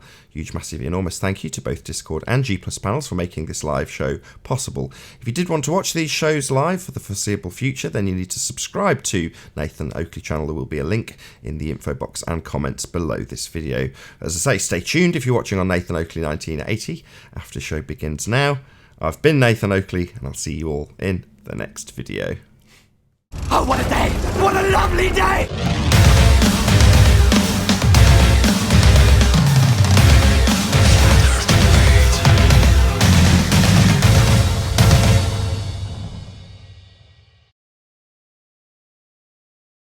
Here, still, despite everything said. Well, You Owen, make it, because I'm struggling to understand what your point is, mate. I'm not being argumentative. Well, Explain what you think the possible causation is for that pattern if it's just physical. What are you seeing? Because you're clearly not just seeing as if it was just being fired. There's something different. So what is your causation for that? right. So please, everybody, let me for a moment so I can stop stumbling around with my words. Because this takes some concentration. But yeah, I have objections to certain anecdotes that are basically then swam with like a dream for example, the Feynman thing. Like, yeah, you can't distinguish between diffraction and that thing. Sorry, I'm not even getting it right at this point. But when that was said, it just made me realize when you think like that, then you start to automatically equate these things. You start to equate light with matter. And you overlook that, well, maybe the pattern itself is something else. It's not something to be correlated, because maybe one diffraction pattern coming out of light and the diffraction pattern coming out of matter are just completely different in nature. And when you say there's no difference, well, then you kind of muddy the waters for yourself in continuing figuring out what it really is. And that is what I feel. And I want to study this. I want to study this in a laboratory. I want to study the diffraction cascade of light specifically. You're not done. You're talking about, fine, wonderful, you want to study diffraction. But the phenomenon they're observing is wave function collapse. That's what they're trying to figure out the cause of. Why does this happen? Mm-hmm. Well, I was not actually even going there. My concern is not even about the wave function collapse. It's about diffraction itself. Well, I've just said that's absolutely fine. Light diffracts, that's a phenomenon as well. That's where this path began. You know, that is a part of this path of their study of light, which has now been scaled up into matter. So, in terms of the actual thing that's occurring is a transition from probability distribution into actualization. The transition is all they're studying in this particular subset of the study of light. It's a bigger overarching journey that has taken many steps. Now the problem is that with that, in my humble opinion, and I'm not doing any of this stuff, is that as an onlooker, you look in and go, if I pull this one experiment out and say, hang on, what's your natural phenomena that you're studying here? And you go, well, we're studying the diffraction of light, what you're discussing, Arwin. But that's further back in the line, further back in their study, their, journey of discovery, if you will. So they've gone from figuring something out about light and going, well, hold on, now we've figured that out, something else is happening, we've got a new phenomena, something else is occurring that happens all the time, everywhere, and we want to still study the cause of it. Now, lo and behold, when they figure out the cause of that, it opens up another can of worms that they have to, a whole new bunch of things that they need to figure out the cause of. So it's a study that has spanned a very long period of time. And again, in my humble opinion, this will probably get me a lot of hate, we're still really ignorant in terms of what this stuff actually does. Yeah, we've got a far better understanding than maybe 100 years ago, but ultimately speaking, the journey of discovery has been a long one, and most of it's been trying to figure out what the hell light is. So people come along and they pick out one experiment in isolation and start asking questions about it, and throwing in convoluted questions about, for example, diffraction, when the double slit isn't addressing that necessarily. It's addressing wave function collapse, the transition from diffraction to actualization, which isn't necessarily just what causes light to diffract. You're not necessarily studying that's further back in the line. So people who haven't got a slightest clue how any of this stuff works, they don't know what the phenomena is in the first instance, they don't know what the DV is, they don't know what the IV is, and they will come along and ask questions about what matter is in relation to some experiment that's so hyper-specific that it has no bearing on their question. But that's frustrating when, I'm of a limited understanding as well. I'm trying to get piece by piece a better understanding of it, while at the same time fielding questions from morons about the nature of something that's completely unrelated to a specific experiment. Right. And my point is, they should have stuck to the first can of worms, considering the nature of their fraction, and then not move on to the new discoveries. I think that only muddied the waters even more. It did yield a lot of interesting things and patterns, the quantum mechanics legacy, as it were. But I think they should have continued studying light further, and the diffraction pattern specifically, to what it is, why it is like that. And I want to study that. But we know what well, it you're is. asking why is an elephant an elephant? You're never going to answer that question. We know Oh, really? what it is. You're never? We know what it is. It's diffraction, it's interference. We know what it is. But that's still just a description based on mathematical patterns. No, it's not. Or an effect, a general effect. But I want to No, know. it's not. You're still not getting it. No, I am getting it. I really am. You're not getting it from the questions that you're asking. My point is, I don't think that just because things are diffracting, they show similarities, that it is the same thing. Exactly. Yeah. It's still a diffraction pattern, right? If you fire one at a time, it'll still diffract. So it's not interfering with anything else. It's acting like a wave, but not a physical wave. Right. Whether it be light, buckyball. I got buckyballs are nothing. That's carbon 60. I've got something with 10,000 atomic mass units. Just crushes carbon 60. Okay. Nothing. It's a vapor. So they all act the same. That's the whole point. They just act the same. It's just diffraction patterns, right? It's telling you something about your reality is what it's trying to tell you. It's not the same type of patterns, though. Oh, God. Doesn't matter. Yeah, it does. Why? Why does it matter?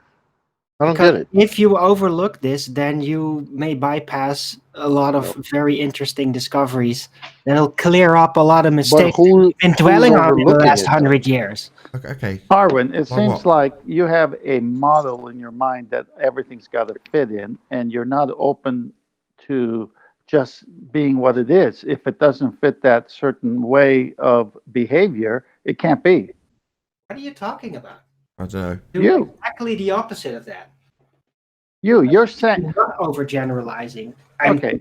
Wait, do different types let's start- types of light have different types of wavelengths? Yes. Yes. So then why would it surprise you that a light and something that's not a light have a different wavelength? It doesn't? Well, as an That's effect. that's what you're saying. Effect.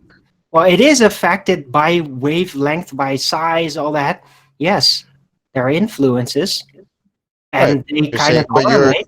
No, they're not. Right, They're but not you're wondering influences. why. No, they're not. The buckyball. Chocolate. No, they're not Go ahead. influences. Those are the descriptions.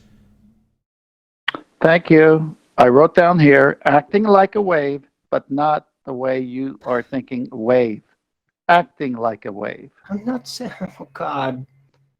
Okay, explain that one. Light Let's explain diffraction that is one. completely different. It looks different. It has so much more split ups. No matter what you do with it, it's never going to show that type of diffraction. It's not the same type of diffraction. It is diffraction, sure. It is a pattern.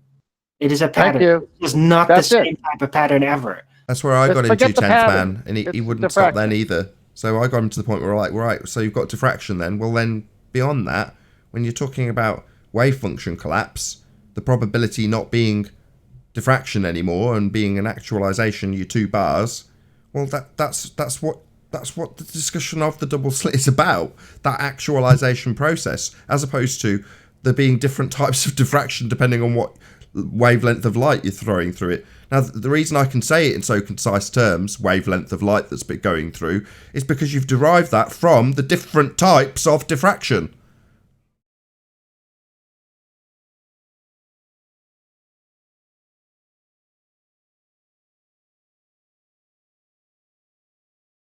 Going anyway. Well, how come the knowledge of the witch path makes something happen that normally isn't happening? You need a knower. Thank you. That's the whole point. I don't understand all this other side angles of trying to get specific. Look, I don't know everything about everything. I don't even know what makes a walnut a walnut. It's just a walnut. Okay. That's good to know. Yeah. I mean, my goodness, there's a nowhere. I said it at the pre-show. I'm a being. I came from being. There's creation. There's a creator. We're not going to know what the creator knows. We're the effect. He holds all things together. He knows what is going on. There's some things we're just not going to know. Oh, really? Well, I am.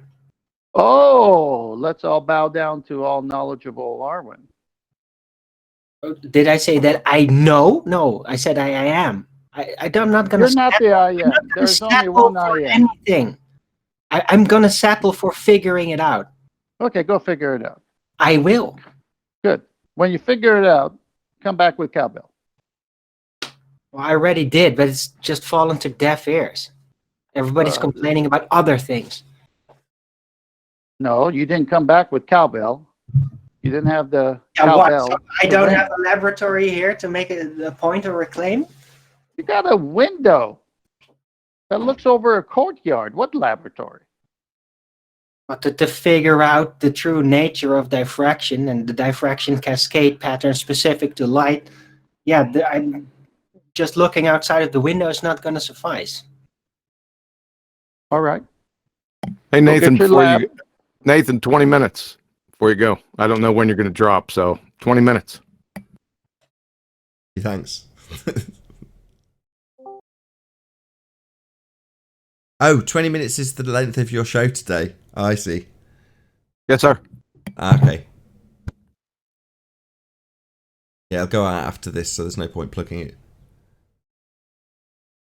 Before, rather.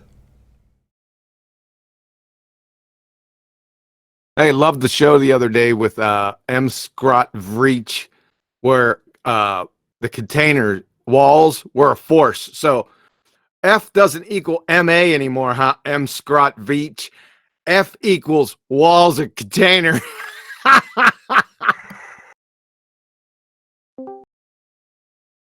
Yeah, what a dumbass. I trimmed out my favourite part, which is where I said, please don't assume the sky is a vacuum as your proof that the sky is a vacuum. And he's like, no, we're not going to do that. So yes, we're going to do that together. I got that on audio. Immediately, right afterwards, right? I remember that. Like, we're not going to assume. All right, so we're going to assume. Like, what? You all right, bro? Well, he just, man. His brain, the ways the cognition worked was, I'm saying to him specifically, you don't assume a sky vacuum. You on your own don't assume a sky vacuum to prove a sky vacuum. Okay, I won't. Let us do it together.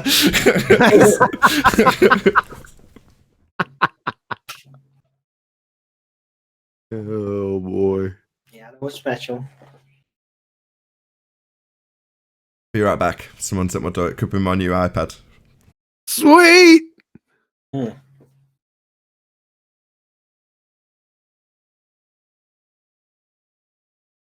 there going to be a second show or? Nah, he doesn't do second shows anymore. Ah, okay. Sorry, creature of habit. Takes a while for that kind of thing to sink in. It protects him from burning out. To Bill Burr by any chance? Oh, breakfast. Sweet.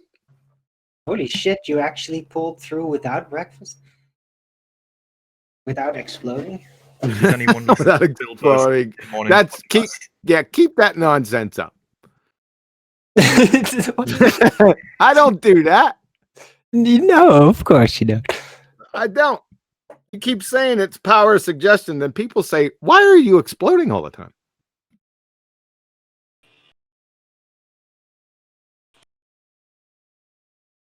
Maybe you just conveniently forget it immediately after. That's fine. Now, enjoy your breakfast, man. Oh, I'm enjoying it.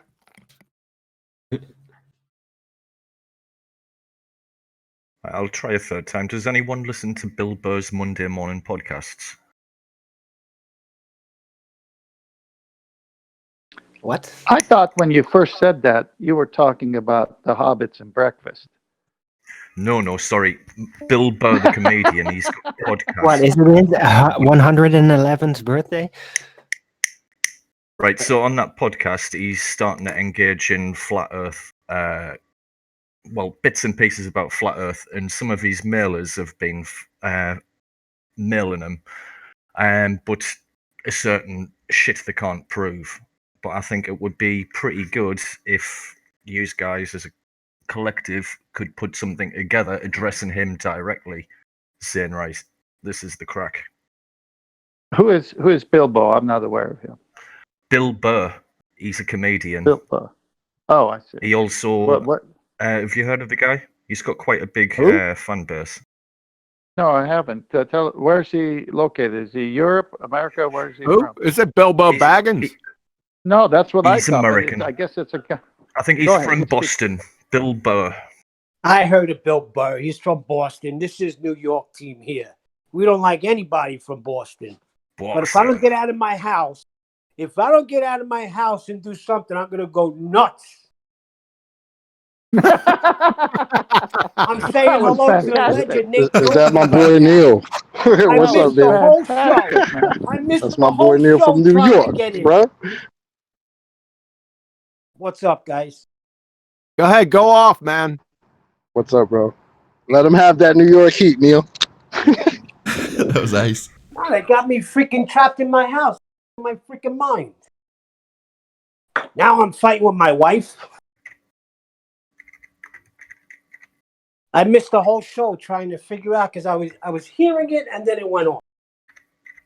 And they got me down as a baller on this stupid shit. What's going on with that? That's standard fare when you join the Discord server. Until you're vetted, you're a baller. Is that Nathan Oakley? Hello, yeah. Is that the legend? Hardly. Man. No. You eat the whole gang. Who are we talking to? Very good. You're, Very good you're stuff. still on live, brother. It's Neil. We're not live, but Neil. It's okay to fight with your wife as long as you take time to make up. Yeah.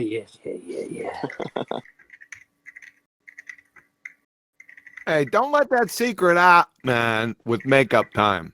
Who said that? Why am I going to get kicked? I got to put some of the guinea charm on. For every minute you fight, you make up for 2 minutes, and then it's all good. Oh, my goodness. Stop! That's why That's my trade fights secret. can only last 3 minutes. I can't make up any more than 6 at a time. Yeah, I can't And stand with my that- wife. She's too pretty. It's like a South Park episode, isn't it?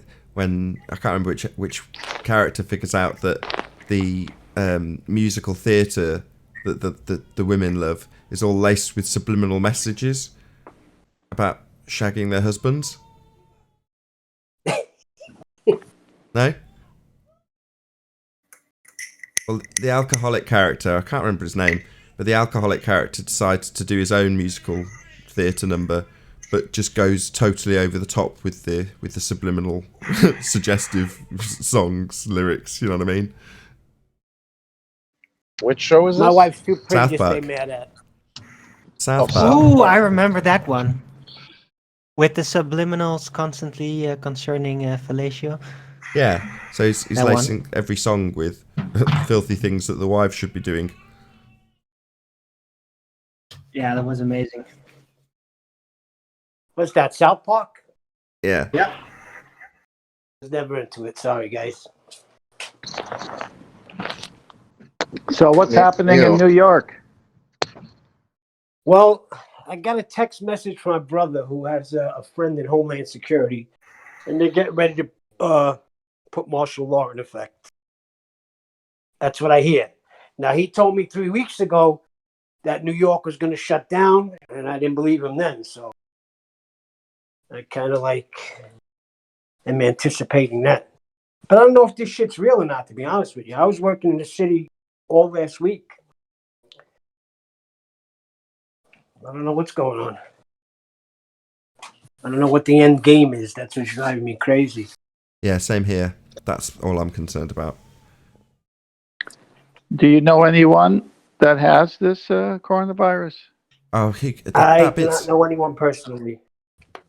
to be honest, 10th man, that I'm so beyond that, but it's that bit's not in the slightest No, bit no, concerning. I'm leading up to a good point with it. So he doesn't know anybody. I've asked everybody everywhere around me. They don't know anybody, and yet the whole world is shut down. So problem, reaction, and what we got to be concerned with is whatever they offer as a solution, because that's the one that we got to look out for. Yep, that's the same conversation I've been having with every person I've spoken to on the street about this, and I mean in literal terms. So yeah, that's exactly it. So when you say what's the end game here, you go, yeah, that's the bit that worries me. I mean, the only justification for shutting down the world would be a massive body count, correct? And I don't want that. Well, I don't know. Your speculation might be justified. I have no idea, but we can only speculate, right? None of us know. How else are they going to justify shutting down everything? Are they going to say we're doing it for our safety? No, they're doing it to kind of repair the economy. It's like No. Too many promises everywhere. They're doing it, and I quote, to flatten the curve. End quote. I heard that the other day. I was cracking up. I do turn on the news a little bit here and there just to check in with the. I thought normies. that was real That's what adorable. they said. Who said that? So let's just summarize. We currently are under a black swan event, and in order to solve this black swan event, we need to flatten the curve. It all sounds slightly familiar, doesn't it? Why is this so familiar to me? Why is this sounding so familiar? I don't know. I thought it was a joke, that whole flattening the curve thing. I thought it was a joke, like a meme or something. And then I was like, wait a minute. They're really pushing this flat. We need to flatten the curve? Really? I think I know what you're talking about. Hold on. I have no idea. What have I missed here? What have I missed? This is a buzzword, right? I heard this. I was watching an iPad review. So did I. And this guy on the iPad review used this term. And I was like, whoa, you said that in a very government shill way. He's not a government shill, but you know what I mean. I was like, you're saying that intentionally and you're paraphrasing it into your little Corona speech at the beginning of your video. So I was like, what the hell does that mean? So I searched it out. I'm like, whoa, no way. That's the term, that's the excuse. Go into your home so we can flatten the curve. My God, I can't quite believe what I'm reading. Yep. Hey, Adam, can you see that? Just a winky dink, of course. I'm sure. Yeah, I've been wondering the same thing, Nathan and guys. That was quite an interesting choice of words. By the way, Neil, I fixed your tag, your role. So you're good. All right. I am no longer a Glober for the second time in my life. I was going to say, that's why it's justified. Everyone's always a Glober at some point in their life. At least in this day and age now, we can justify saying, no, you were a Glober at one point. So, this isn't going to be a big deal, just changing your status. Consider I yourself did flat, something Neil. to make me a Glober because I'm hitting buttons left and right trying to get on because I don't know how to work this shit. I just figured this out last week because I was so bored. But I've been listening for years. It's already a pleasure Hey, having Nathan, you. question for you. Go In the past few days, since the mandate to stay home was instituted, do you notice any difference in the traffic to your YouTube channel? Oh, hell yeah. Yeah, that's why this show now is going out as a pre-record.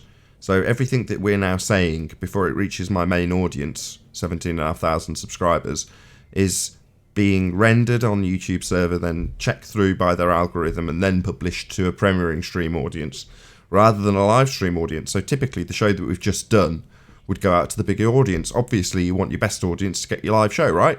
Well, no, that's why I've flipped the entire schedule around on its head. The worst possible thing, you want to keep your schedule exactly on track the whole time. Well, I haven't, because if it's going to go out to a limited audience, i.e. Arwin's suffering the same thing and everyone else is suffering the same thing. I just put Arwin's screen on. Thank you, Arwin.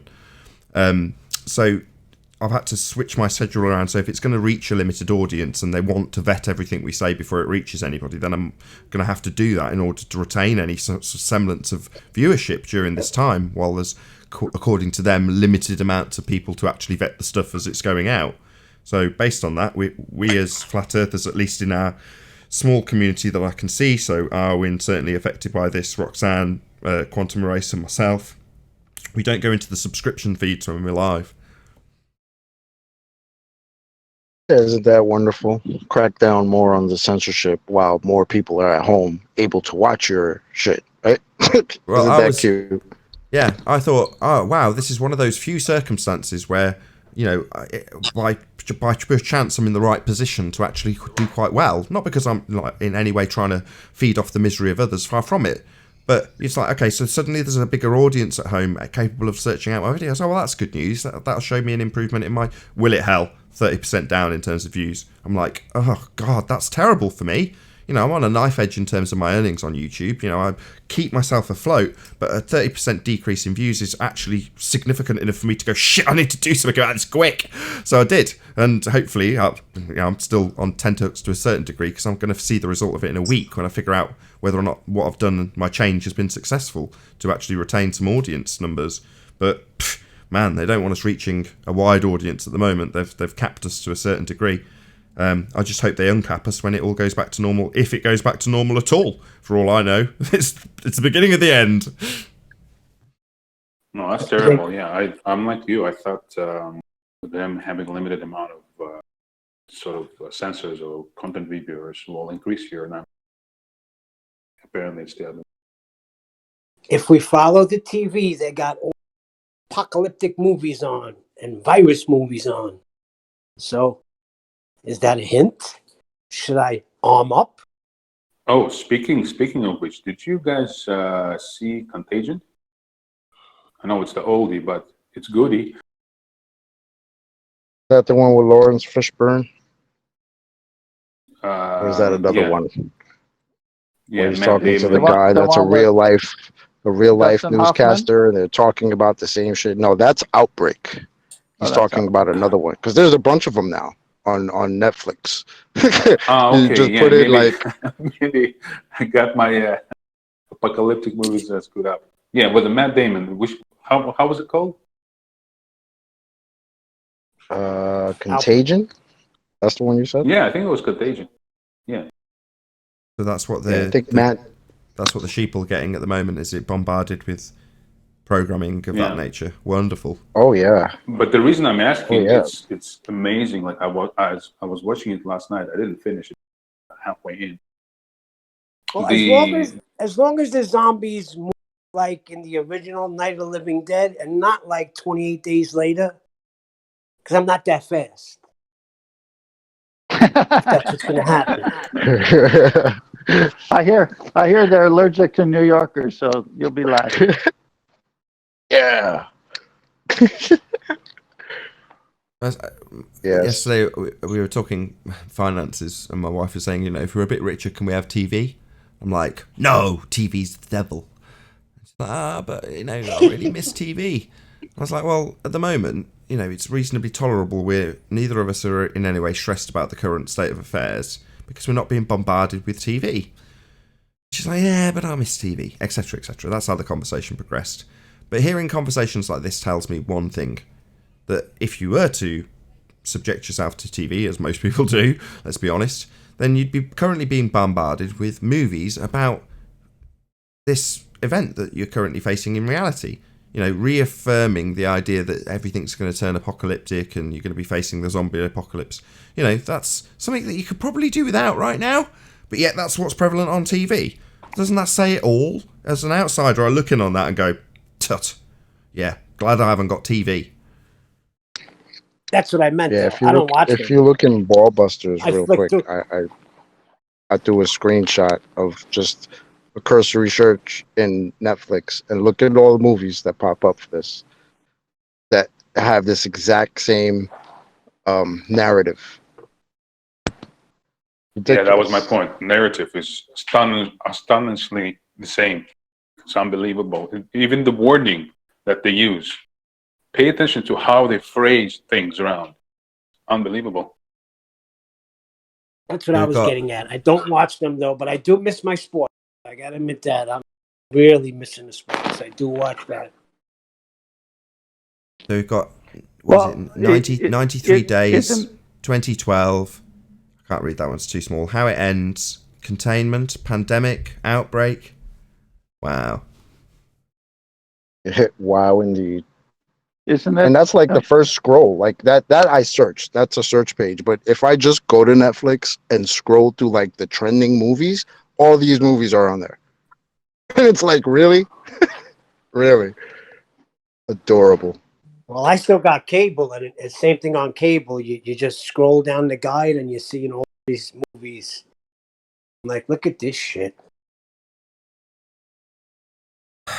Isn't it interesting that since the Black Swan and the Motor Stolens, the Ballers tried to come back and they met a quick death because of their radius, and now the pandemic, it's almost like just the timing of it all. And then, as Nathan said, they're using Black Swan and Flatten the Curve. I mean, it's weird, isn't it? It's weird Ballers now. It's and- just a coincidence for now. If there's a third thing that you like, no, that's directly linked to something we're talking about now. You know, if they suddenly verbally relinquish the sky vacuum or something and link that to the pandemic, then... or they start singing, or you hear in the background, dun, dun, dun, dun, Dun, dun, dun, dun, dun. No, if there was we a gotta third learn. thing that's like Black Swan and Flattening the Curve, if there was a third, I'd be like, okay, this probably warrants a bit more investigation. Who's watching our show? I don't think it's a coincidence. I think it's a direct link. I think we're putting too much heat on. Well, it's getting into schools now. School kids are talking about it. Schools are closed. What are That's you too closely linked. When they It's were just open. It's too much for my mere brain to comprehend. To say, yeah, they've called it a Black Swan event because we're calling the demolition of the geometry of a sphere Earth religion a Black Swan in terms of the piece of imagery we use. Well, that just seems too close for comfort. Yeah, Flattening the Curve. It's just a turn of phrase. At the moment, I'm happy to write it off as coincidence just for peace of mind. All right, Nathan. See, let's to talk me, about I'm the hang on, opposite. Chaka. Hang on. Flattening the curve. Any of those ever have associations with a pandemic or a virus? Well, it's a No, it's mathematical. financial. It's a mathematical about term. They're statistics. talking about a graph, aren't they? Yes. Flattening the curve of the virus. Yeah, but the 10th point is that, to our recollection, has never been used in that context. And we've had pandemics almost every 2 years. Swine flu, SARS, you name it. This is the first time they've used this terminology. Well, not necessarily true. So, although it's not directly using that terminology, there was a dude that was talking about the spread. I think it might have even been of information, and he described it as being like a virus. And when he was describing it while he was promoting his book, he was describing the world as being flat. Now, nobody who interviewed him cottoned on or questioned him in terms of his terminology, and upon investigation, it turns out that he's just describing geographical spread of information as being across that type of map. Not that he's actually saying the world is flat, even though he is literally saying the world is flat whilst detailing the spread of information and comparing it to, from memory, the spread of viruses with statistical analysis. So, I mean, maybe you could take that as the third thing, but that was in recent years, like literally in the last couple of years. You could probably find it on Russian Vid's channel. I seem to remember him. Yeah, I seen that. Do you remember? He was on. He was a very British-sounding guy going around with his book and saying, obviously, as the information disseminates, it disseminates in this way that it just spreads out very, very quickly, like the spread of infection. And obviously, the world is flat. Pause. And then he goes on to explain a bit more. You know what I mean? It was kind of like that, and nobody even batted an eyelid when they were interviewing him. And anybody on the Flat Earth side who went, look, this guy's on TV saying the world's flat. Our opponents were like, no, it's just a metaphor. Yeah, but they could have used I know what you're other talking terminology about. to describe the same thing. They could have said lowering the peak something along those lines. Right? But Who's flattening the curve is very precise terminology. I gotta say, that woke me up when I heard that. I was like, oh shit, did he just say flattening the curve on TV? Who's good at Can I say searching something stuff on it, out? Nathan? I know there's a lot of background noise here. Just 1 second, Brian. Hello, by the way. Can anybody search that video out with that guy saying that?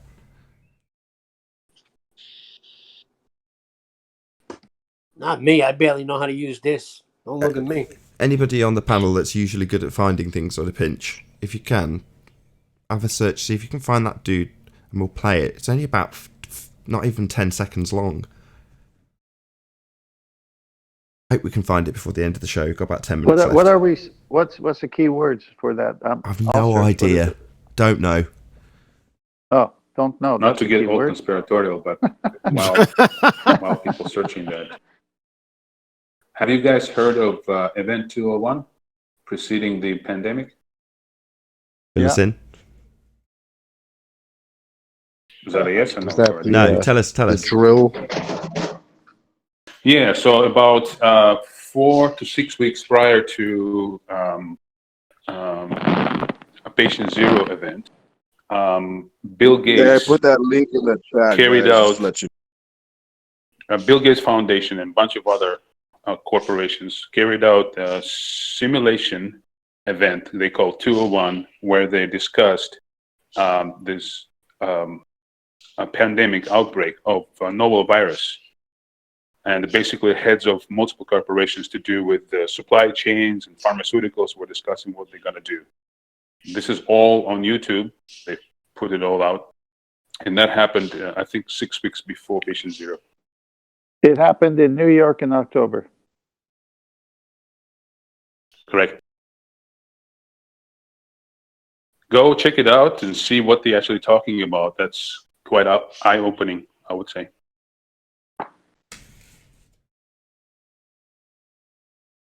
Someone And said that they was put the happily link up. provided Nathan. for us by Bill Gates and John Hopkins Hospital, right? Yep, Hopkins. Oh yeah. Oh, Bill Gates, who's a couple years ago in his TED Talk said, what did he say? The population is getting a little out there, but with vaccinations and healthcare and parental or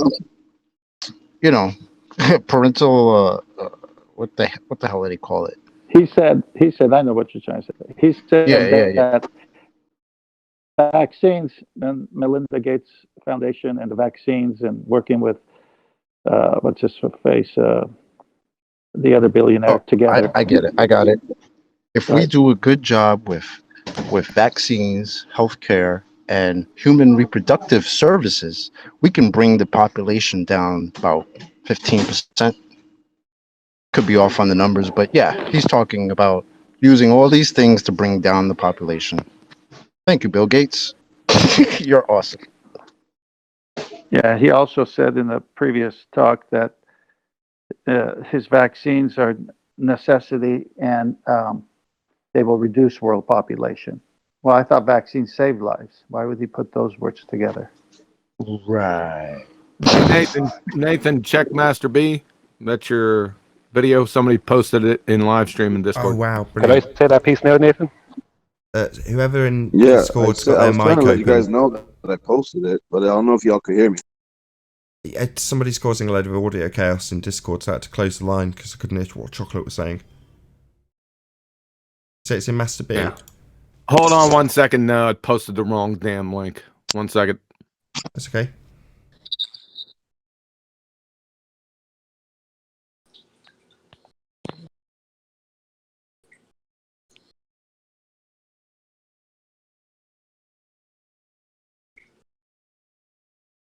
Well, I'm telling Try you, that the one. answer is correct. Okay. Try that one in Master B. Kinetic force, right?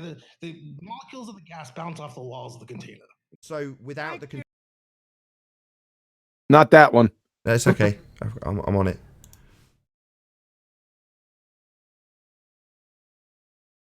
In epidemiology, which is sort of the study of populations, when we look at an illness like COVID-19, we see an initial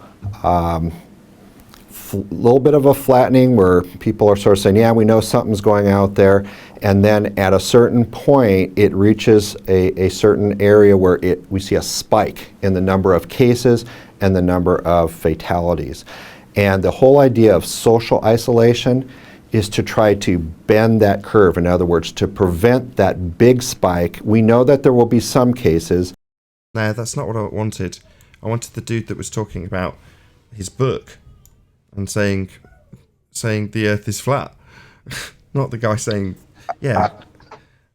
Okay. I know the one you're talking about, but I'm not sure how to find it because I saw that a long time ago.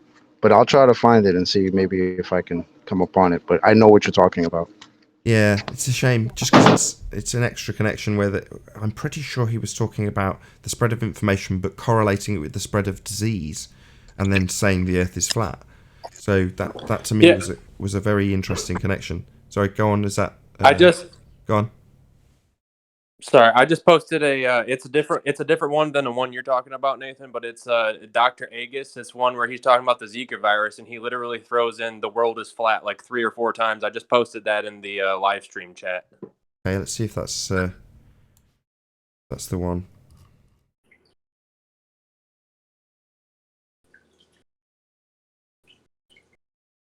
They're coming here. Well, because mosquitoes, these kind of mosquitoes are here in the United States. And we now know that these mosquitoes can get Zika virus very easily from biting somebody. And the world is flat, right? The World Cup happened. And then all of a sudden, people from Brazil went all over the... That's the one. That's the one I was talking about. How do I get this to expand out so I can show the audience? How do you take it from Discord? That's the one I heard too. I can send you the link in a message, or I'll send the whole link these of that kind of video mosquitoes are here in in the United States. And we now know that these mosquitoes can get Zika virus very easily from biting some... Damn it. Making all sorts of crazy things happen. You got that? Is that from you, Chocolate? That's me. Oh, okay. Go on, Adam.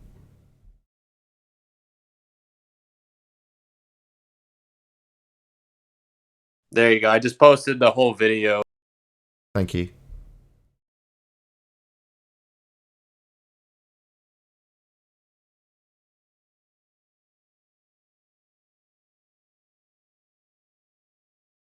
But I do remember there is another one out there where a guy gives like a whole speech and it's called "The World Is Flat," but he's talking about a book, and but he keeps saying it over and over and over again in a speech. But yeah, I'll find that. Yeah, that's invest as little as £1 in the world's leading companies completely free, only with Trading 212. Introducing Pizza Hut's new stuffed crust pizza, stuffed with melty cheese. Okay, Americans, the excitement over this weekend's unofficial start of summer is mixed with fears of that Zika virus. So far, more than 500 people living within. It's coming over the next month. And so anywhere that this particular kind of mosquito goes, which is as far north as New York and as San Francisco, it's going to be very prevalent here in the United States starting next month and going throughout the summer as those mosquitoes get happy. Which is as far north as New York. It's coming over the next month. And so No doubt in your mind it's coming here, where and when. good to see you too. It's coming over the next month. And so anywhere that this particular kind of mosquito goes, which is as far north as New York. Okay, I can't find the actual piece in the actual clip. So I'll just play it from the clip that somebody sent me trimmed out. They're coming here. Well, because mosquitoes, these kind of mosquitoes are here in the United States. And we now know that these mosquitoes can get Zika virus very easily from biting somebody. And the world is flat, right? The World Cup happened. And then all of a sudden, people from Brazil went all over the... There you go. That was the clip I meant. Yeah, he says it a couple so more crazy. times, but it's spread out though. Right on. Thank you, whoever it was that got me that. That was just absolutely perfect. Interesting Yeah, it's, usage of words. I thought you were looking for flattening the curve. Well, that too. Specific. That's another interesting one that's using that sort of terminology around a subject that's not related to flat Earth, but has this terminology. It's just a weird coincidence, but You know, that was just me fishing for a third one just so I could get it into the show, because everyone's aware of flattening the curve at the moment. So anyway, I'm going to say with that, a huge, massive, enormous thank you to both Discord and G Plus panels for making this after show possible.